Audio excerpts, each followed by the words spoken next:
Hi, I'm Rick Maurer, and I'm really delighted to be on this show with Phil today. And just so you know who I am, I write about change management. In particular, I'm interested in two questions. Why do people support us, and why do they resist us? And I continue to write books about that and all that. So I want to tell you the best advice that I think I've ever gotten professionally was about 15 years ago. And I had three major consulting projects that if you had looked at those projects and looked at the proposals and the contracts, you go, wow, this is great. I mean, they looked like good work. They were lucrative. I mean, everything you would want. And I ended up hating all three of them. I mean, one of them, I had said yes to something that would have excited me 10 years before that, and it no longer excited me. And I didn't pick it up until way late in the process. And what I was doing was phoning it in. And I'm really embarrassed to say that, but I was. The other two were between management and labor, two very different situations. And they just were acting in bad faith. And basically, it was kind of like, well, if we bring this guy in, we say, well, we did everything we could do. We hired this guy. He's written books. And they didn't really want to do the things that they had to do. So I was saying to my wife, Kathy, and I said, look, maybe I'm not any good at this anymore. And she said, well, I don't think you've lost your skills in the last 6 months. Maybe you were never any good. And by the way, she knew that would get me to smile. We do not have a strained marriage by any means. And she said, look, a lot of guys your age are retired and you've just started playing music again. Why don't you back off from work a little bit and play more music? I mean, you really love it. And I didn't do that, but it was swirling around in my head. And I was talking to a friend of mine, Kim, and I told her the story. And she said, so why aren't you listening to your wife? And I said, well, I don't want to ever retire, but I want to know the money is there in case for some reason I changed my mind or I really had to do that. And she said, oh, how much more money do you need? And I said, I don't know. And she said, that'll keep you working. And I put together what Kim had said and what Kathy said, and ended up with doing something that I wish I had done years and years before that.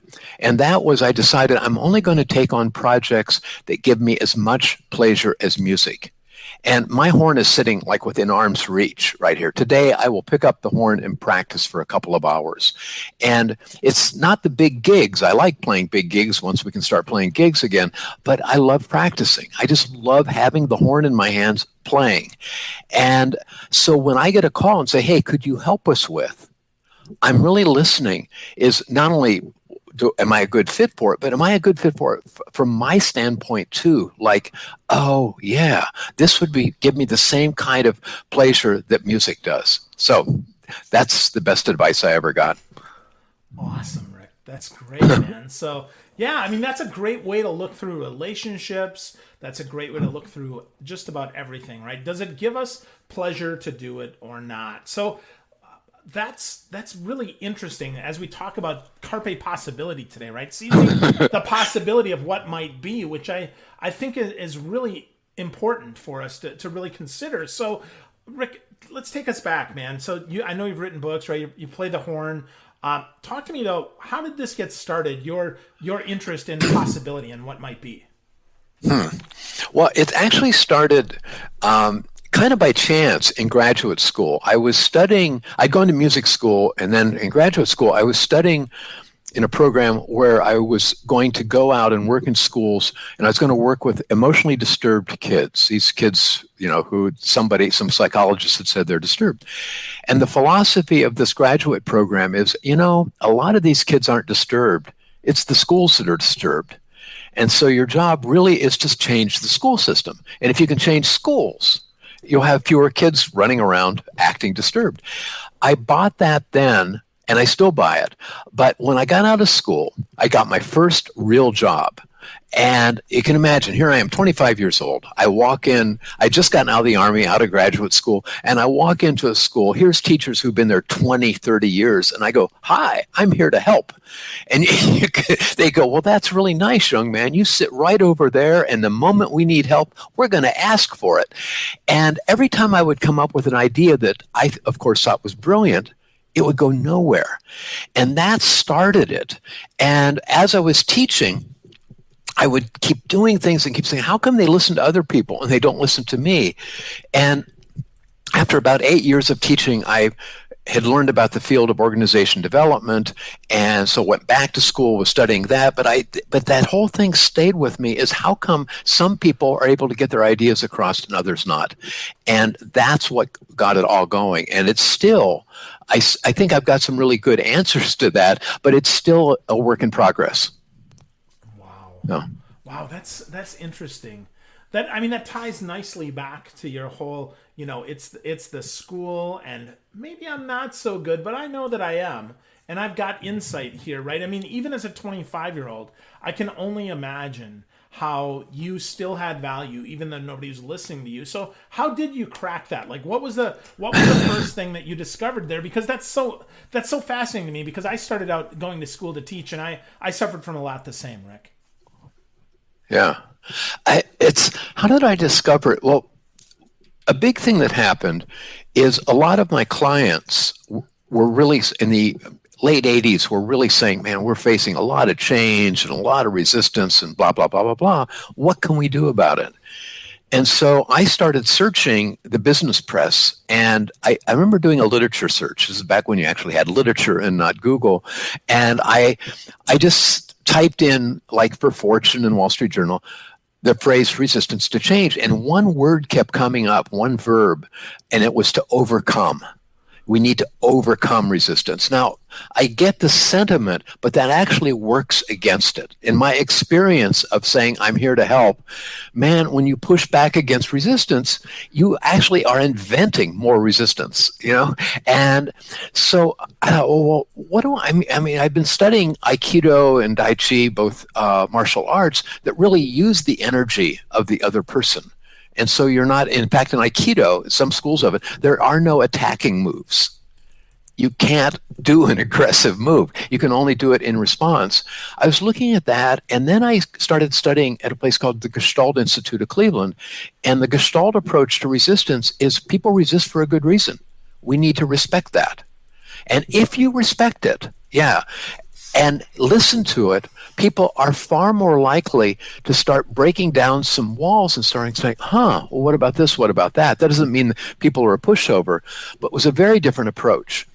And of course, they were talking in psychological language, and I realized my clients who were IT people and engineers would not like that. And so I started trying to translate it, and then ended up coming up with my own model, and was trying to prove it as I was working. And I found more and more this model I was coming up with was helping me, I hate to say get my foot in the door because I don't operate that way, but in conversations have more connection with people, and consequently, not only would they get more interested in what I was saying, I would tend to get more interested in what they were saying too, which really kind of goes against that. We got to overcome it. So if Phil will just shut up, I'm going to go ahead with my sales pitch here. No, that's so interesting. I mean, the biggest thing that I heard from that is that people resist for a good reason. Mm-hmm. And it's our job, whether we're in sales or coaching or consulting, to find that reason out. Yeah. Right? So that we can actually be there for us or for them, right? So we can actually be present for them and be part of that. And it's interesting because if we get back to it, right? If we get back to what you said there, and the basis of your work, why do people support us and why do they resist us? I would say that people support us for a good reason as well. So as much as they resist, right? So talk to me about that. Let's talk about support, because we could talk about resistance all day and why that is. Yes. But let's use the positive energy here. Let's talk about support. So how do we help people be more open to supporting us? How do we get them, how do we trigger more energy, right? Because your new book, Seizing Moments of Possibility, is about triggering energy and forward momentum on this. So let's talk about that. Let's talk about triggering some of that energy, please, Rick. Okay, good. Do you mind if I start with the negatives just real quick, and then I'll move to the positive? Of course. Okay, Absolutely. It'd be real quick. Okay. What I ended up coming up with are 3 levels of resistance. And I only say level because level 1 is the easiest to work with. And here's what they are. These phrases I got from my editor, Leslie Stephen, and they basically are, I don't get it, I don't like it, or I don't like you. And all 3 of those can work against you. And I can say more about that. But let me move to the positive side, which is your question, is each of those has a positive counterpart. So what we need if we're going to influence other people, whether it's on a big project or a tiny thing just between you and one other person, people need to understand what we're talking about. That's level one. They need to like it. And by that, I mean, they're leaning in. They're going, oh, that's interesting. Yeah. What about this? What about that? They're engaged with it. And the third is they have sufficient trust and confidence in you to say, oh, okay, I don't quite get it yet, but I trust this person enough. I'm going to keep listening because generally they're on a good track for something. And those three kind of energies are always alive, either working for you or against you, always. And so it's in our best interest to be paying attention to those three things. So for instance, let's say, since we can see each other, let's say I was trying to influence you right now. If I start talking and saying, well, you know, the basic of the theory is da da da da da, that's all level one. And if I start to see your eyes going, or you're looking at your watch and go, I hope this is over, it's a signal to me that maybe I made my point. Maybe it's something else going on. And so I can start looking at the I like it or I don't like it. And I go, what would interest this guy? And does he even know me well enough that he would have enough trust in me for me to be talking about something? So those kind of things are always in my mind. And so the resistance and support are in the dance between you and me. I'm not saying, well, you know, Phil, he scores a 3 on da da da. It's not that at all. It's what's going on in this little field, this little relationship between you and me, or you and 1,000 other people.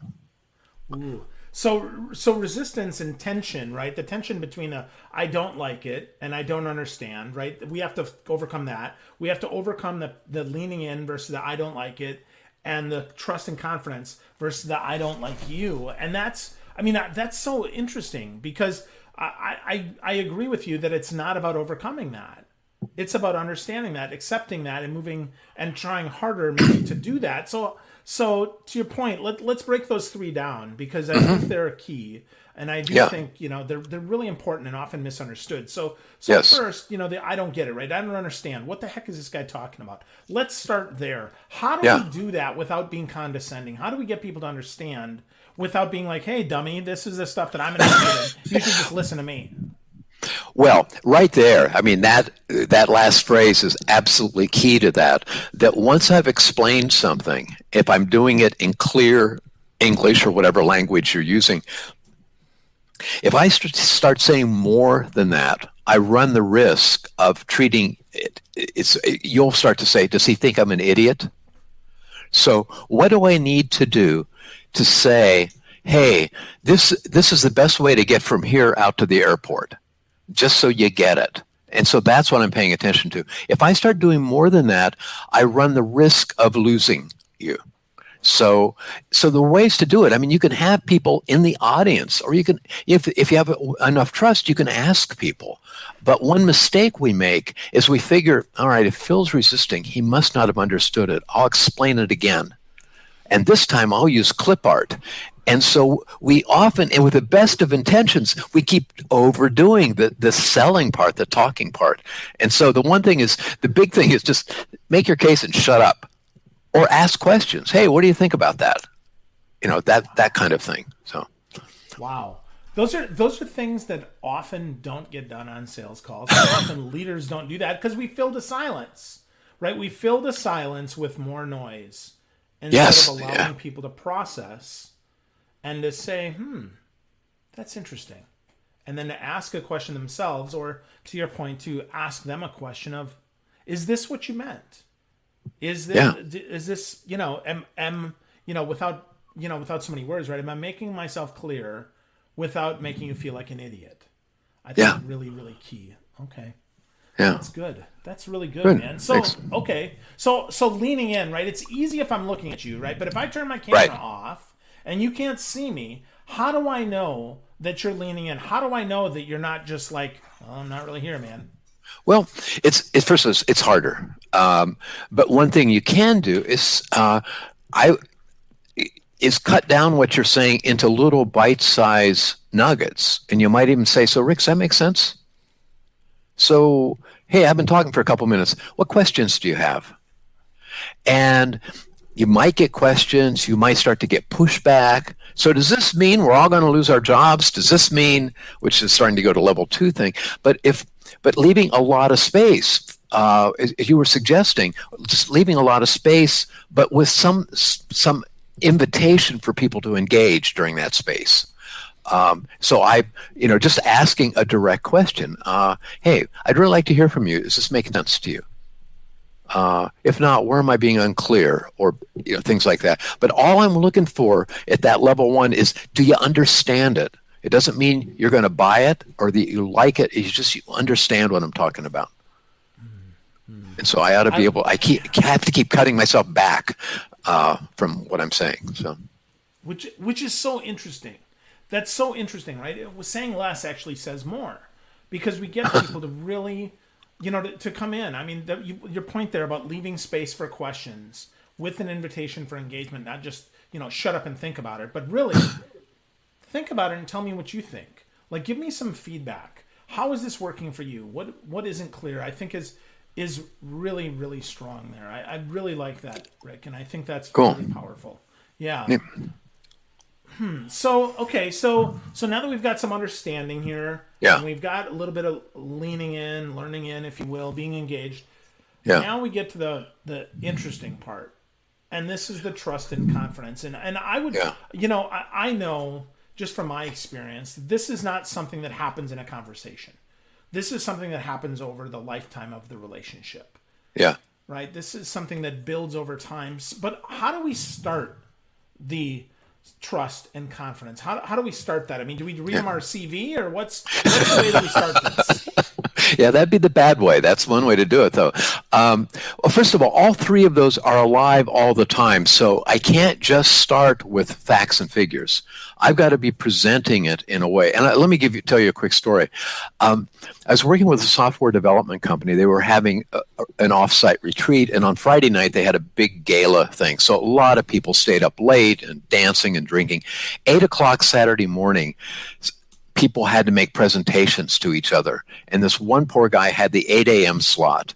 And I had nothing to do then. So I got up, got coffee, sat in the back of the room just to watch. And he starts presenting his idea. He clearly had thought it through his presentation. But during the entire 45 minutes, he was looking at his computer screen, and they could see the slides projected. He never looked up. And what he missed was, and that's a guy who really spent time preparing to make it clear, but he missed that, like, the guy in front of me was doing a crossword puzzle in the paper. Other people were moving to the back of the room to get coffee and pastries at 8 o'clock in the morning. That makes sense. But they stayed there and they started holding conversations, whispering. And because he's so much just looking at his screen, he's missing all of that. Now, what he could have done, when I talk about like seizing moments of possibility, is if he had just put a note into himself after 5 minutes, stop and say, hey, so what do you think so far? Or, hey, folks, I'm really excited about this, but I know it's Saturday morning. Are you with me? Or not? You could joke about it, but you need that feedback loop, because what happened at the end of it, he said, well, that's it. What questions do you have? And there was nothing. And I remember he folded up his laptop and walked off. And I suspect the guy never had an idea what hit him. And the data was right in front of him. I mean, it was saying, bam, this is not going over. And it wasn't that he wasn't prepared, but he was prepared with his message and not prepared with engaging with the audience. So the more we can do that, the better off we are, I think. That's funny. Yeah, being intentional about adding in some feedback loop time is a great way for new presenters and new leaders to really see what's going on and to see if what we're saying is resonating. And that is about saying less. That is about being present for that. Because I'll tell you, we used to call those the hangover session, Rick. It'd be the day after the conference party. When I was in corporate, it'd be like, yep, you got the 8 or 8:30 slot, the breakfast bite at 7:15 after the conference party, and people are like, yeah, I'm here, but and if you didn't engage, if you didn't ask, if you weren't present with them, the 7 people that did show up, never heard you again because you were dead to them, right? And that's Yes, so exactly. wow, wow. Yeah. That's so interesting. That's so And the sad interesting. thing, and it sticks with me because I've made the same mistake.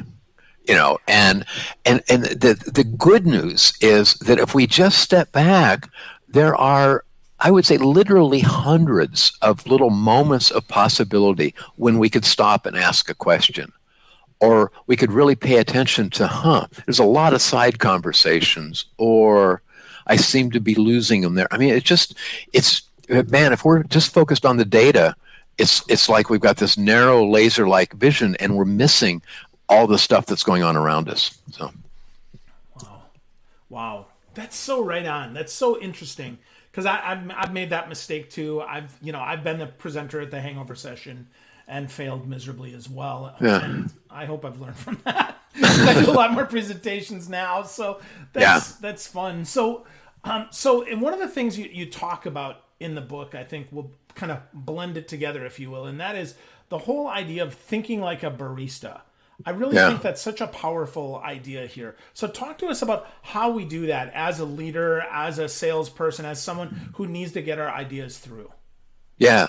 Well, the reason why I think the barista thing is important is, well, I thought of it, so of course it's important. The reason I think it's important is that often we think, okay, I need to make my case, level one, blah blah blah blah blah blah, and what we really need, and so what happens, like with change management or something big, there are so many details involved that we lose sight of the human part of it. Not because we're bad people, but we're just so busy. There's so many forms to fill out, so many things to get done.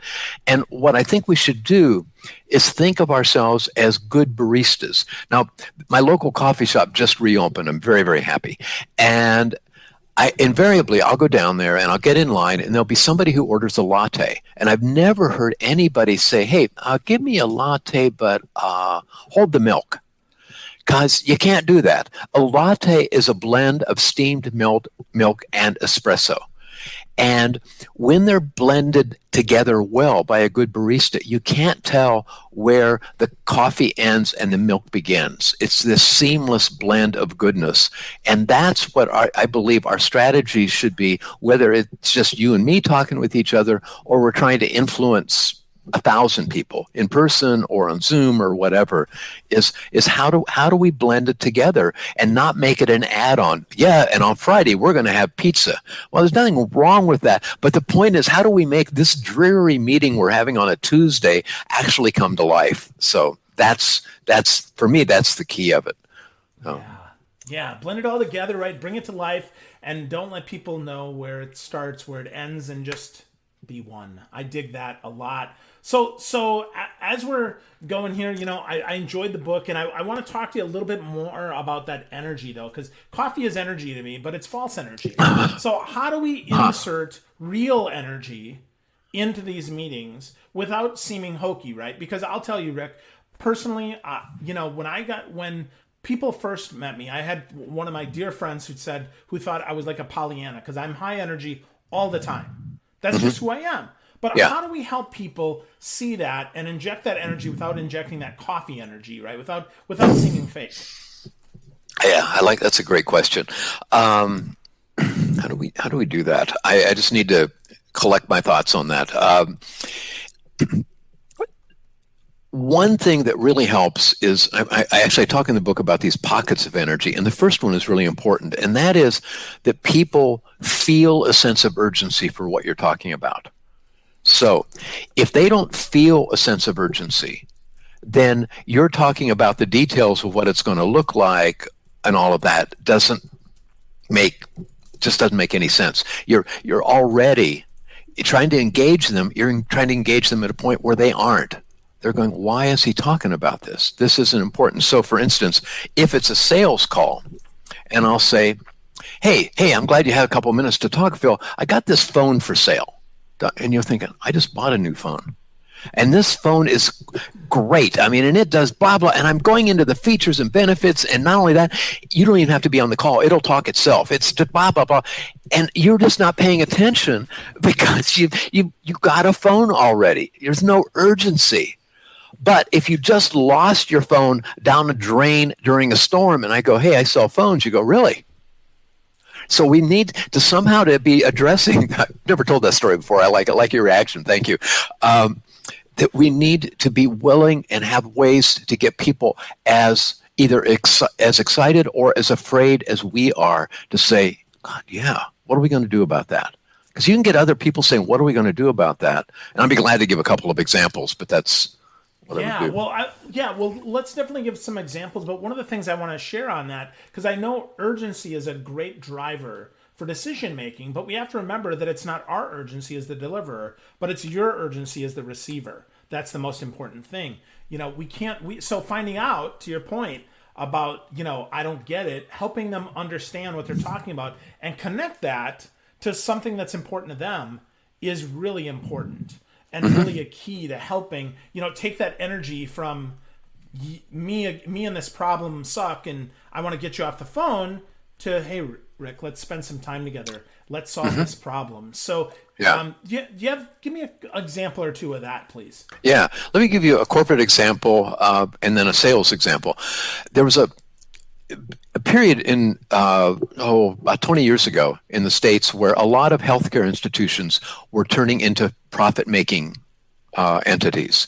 And that was a very different mindset than being a community service.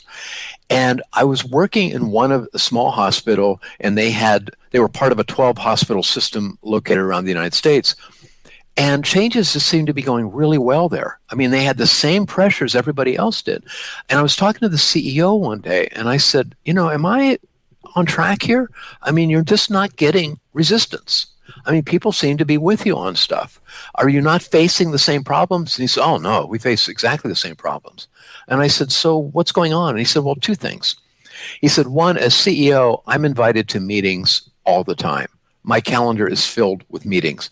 And my only criteria for saying yes is you got to give me the last 3 or 4 minutes to talk about whatever I want to talk about. And people always say, yeah. And he said, what I do is I'm not trying to sell them anything. I'm trying to say, hey, this is what I'm paying attention to. This is what's keeping me awake at night. Hey, I don't know if you noticed in the paper this morning, the hospital down the road is building a new cardiac wing. I don't know what implication that's going to have on us, but it's got my attention. It's that kind of stuff. And then every 3 months, everyone affiliated with the hospital got a 1-page quarterly report. And it was just 3 graphs. How are we doing on patient outcomes, the percentage of people who get better? How are we doing on client service? Are people happy with us or not? Which is independent from getting better or not. I mean, you could get better and go, man, but I never want to go back there again. And then the third one is financial performance. And then they're compared to the other hospitals in their own system. And then I think it was Gallup had survey for the whole country, and you could see how you were doing. So there weren't a lot of bullet points, or it was just graphs. And the executives usually have that data. But when you give it to the people who work in the cafeteria and the surgeons and the people who draw blood, was unusual. And he said, here's what's amazing, is not only do people know what's going on, people started coming to me saying, hey, we're worried about our customer service scores. They're going down and everybody else's is going up. And we were wondering about that. So we did a little checking. We think we found out why, and we have a suggestion. So instead of resisting change because they're getting that same sense of urgency, they're coming to the leader and saying, hey, we really need to pay attention to this. Here's how we think we should do it. And the guy said, yeah, absolutely. So there's a real power in bringing people in and letting them see, wow, look what's going on. Good news and bad news. Yeah, well, that gets really back to your 3 points that you talked about there. But first, you've got to understand what we're talking about. There's 3 points that are most important to an executive, right? Profitability, of course, right? Let's be clear. Always important. But customer sat, patient sat, client sat, whatever, satisfaction matters. And then also, right, did we actually fix the problem? Like, did we deliver on our promise? And that's often the one that gets missed. But I love the simplicity of that, because if that's all you're talking about, if those are the 3 things every quarter, every month, every day, every meeting, here we go, bang, bang, bang, every time, this is it. Yep. And then here's I'm paying attention to this because it likely relates to that. Then people lean in. Oh, that's interesting. Yeah, Right? absolutely. That's it. Right now, I'm engaged. Yeah, and what you helped me remember is, one, the beauty of the simplicity of that, and the simplicity isn't three dinky little points. There are three key things that drive a Oh, business. big rocks. Big rocks. Yep. Yes, yeah, and just the power of that, and how it gets reinforced is something that's just missing in a lot of places, and it's absolutely avoidable. But you got to trust people with information. By the way, I want to give a sales example. Neil Rackham wrote a book a number of years ago called Spin Selling, and he got hired by some company. Said, I want you to follow our best salespeople around, and I want you to find out their closing techniques.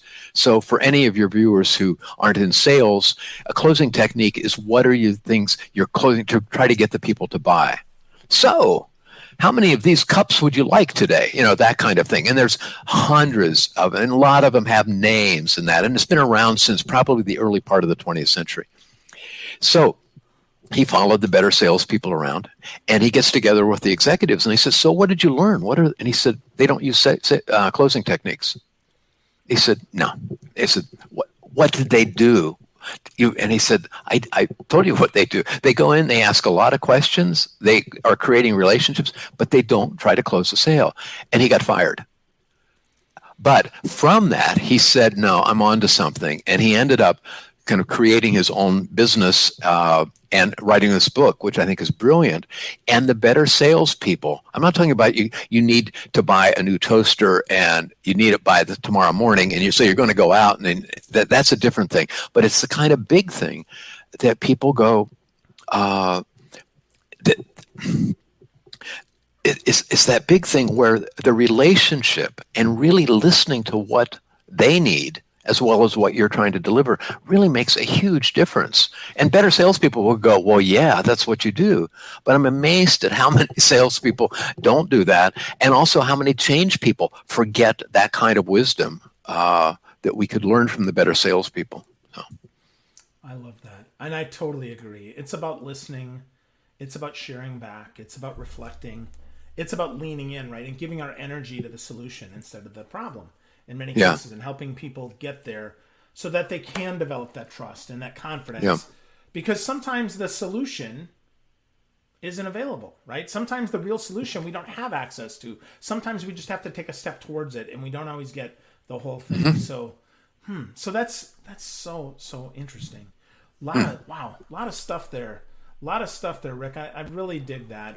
I really enjoy this is what I'm paying attention to, the leaving space for questions. I think that's really important. The big thing that I'm getting from you here today is that we really have to understand why people are either resisting or why they're open to the change so that we can be with them. So how do we seize it, Rick? How do we, how do we carpe possibility as we're in this home, man? How do we seize the possibility that's in front of us and actually embrace the change and make things better? Okay. Well, unless you're doing it already, I would say start small. I would start with tweaking what you're already doing. I mean, there are consultants who will say, oh, we're going to bring hundreds of people together and do da-da-da-da-da. And some of that can be really valuable. But if you haven't done that before, that's not the place to start. So what I would start with is that meeting you got on the schedule tomorrow morning, and you go, oh, it's Wednesday again, or whatever, and we got to do that meeting. Why is it so deadly? And what's one little thing that you could do that might make a difference in energy without making big changes? You're not going to change the hall. You're not going to bring in pizza. You're not going to do any big thing. But what's a tiny thing you could do without adding time to the meeting? So, for instance, we never leave time for question and answer. Or we never really have a call to action at the end of the meeting saying, okay, so we've decided A, B, and C. So by the next time we meet, we're going to have made this kind of progress and that kind of progress, that kind of call to action, which is essential. Or it might be, in those meetings, I do 90% of the talking. What if I make sure that I only talk for X number of minutes and then leave it open for questions or to hear from other people. I mean, and what I would do is start small so it can be an experiment. So if it doesn't work, there's no harm done. But you're starting to get comfortable, hopefully, with this notion of engaging people in a little bit different way. And if you have a lot of guts, just ask somebody over a cup of coffee, say, hey, what do you what could we do to make that meeting just a little bit better? I honestly, I would start right there. I would actually start before that. I would start with what Yogi Berra, the great philosopher in baseball, he played baseball too, I hear, said is you can observe a lot just by watching. And I would just start today by going into a meeting, if you're not the one in charge, and watching energy.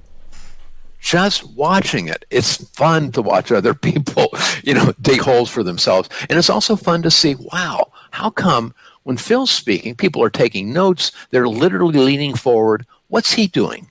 What's going on there?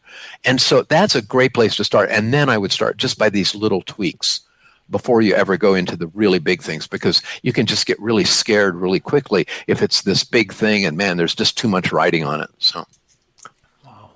Great tips to bring us home, Rick. You start small, first by watching, paying attention, taking notes, observing what's there. Be like Yogi Berra, right? I love that. Really cool. And then think about one thing you can change in the next meeting that you dread. How can you change the energy without adding time to the meeting? I really, really love that, Rick. That's a great way to take us home here. Your book is fantastic, by the way. Congratulations on that. If you want to get to know Rick more, visit rickmaurer.com. That's MAURER.com. You can get his book. He's giving it away for free, if you can believe that. Seizing Moments of Possibility. It's fantastic. Easy read, applicable read, which is what I love. Rick, but if you had a favorite place, if people want to give you feedback, if they want to connect with you more, where would you like them to go? Sure. Well, two things. One, I have an account on LinkedIn, and if you do Rick Maurer, you'll get it. There, I think there's another Rick Maurer, but you'll see my picture. It's not a hard one. It's not a common name. It's not hard to find. The other thing is they could just do rick@rickmaurer.com, and an email would get right to me. Cool. That's great. Well, thank you for sharing some of your energy today, my friend. I learned a lot. I know we shared a lot, and hopefully we added some urgency for folks so that they can understand that it doesn't take a lot of effort, but it does take a lot of attention to shift the energy and the Carpe possibility. Thank you, Rick. I really appreciate it. Yeah, thank you, Phil. This has been great. I've really had a great time. Thank you. Bye-bye.